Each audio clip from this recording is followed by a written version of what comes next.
Whispers of the Coral Sea.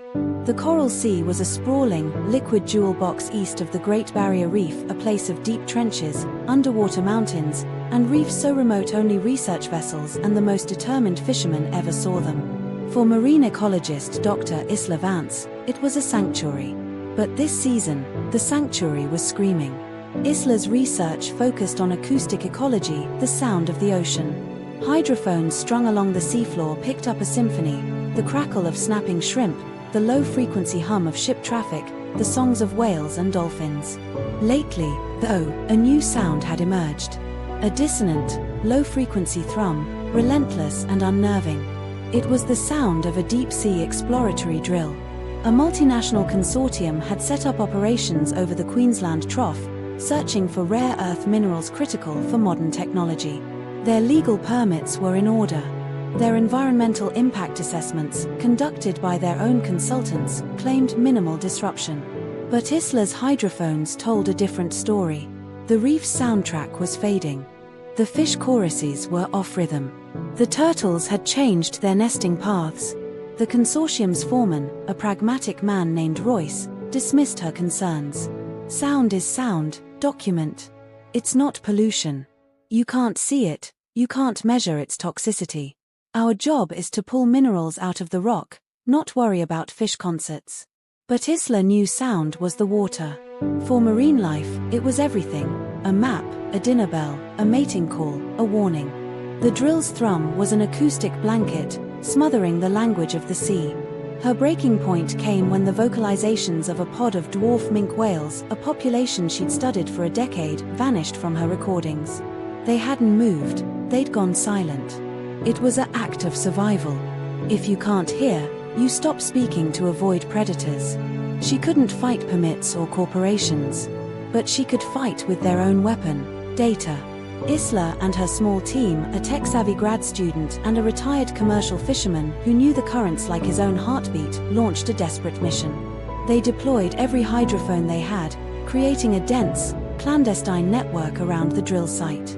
They didn't just record the noise, they recorded the silence it created, the absence of life, a negative space that was just as damning.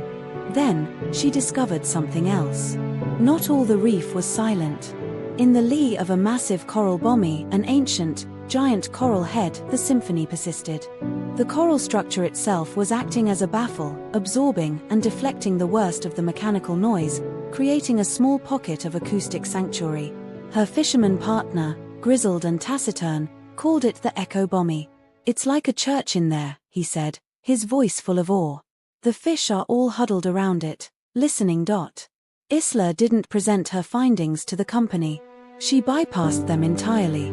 She uploaded the audio to a public server, a soundscape of the Coral Sea. She created 2 tracks. The first was the reef's vibrant sound from a year ago, a lush, chaotic, beautiful orchestra of life. The second was the audio from now, the dominating mechanical thrum, and the haunting, empty spaces where life had been. She sent the link to every news outlet, every school, every politician. The story wasn't about ugly industrial machinery or murky water. It was a story everyone could understand with headphones on. You could hear the loss. Public pressure became a tsunami. The consortium, facing a public relations disaster, was forced to pause. Engineers were brought in. Isla, to everyone's surprise, including her own, was consulted. She didn't tell them to stop.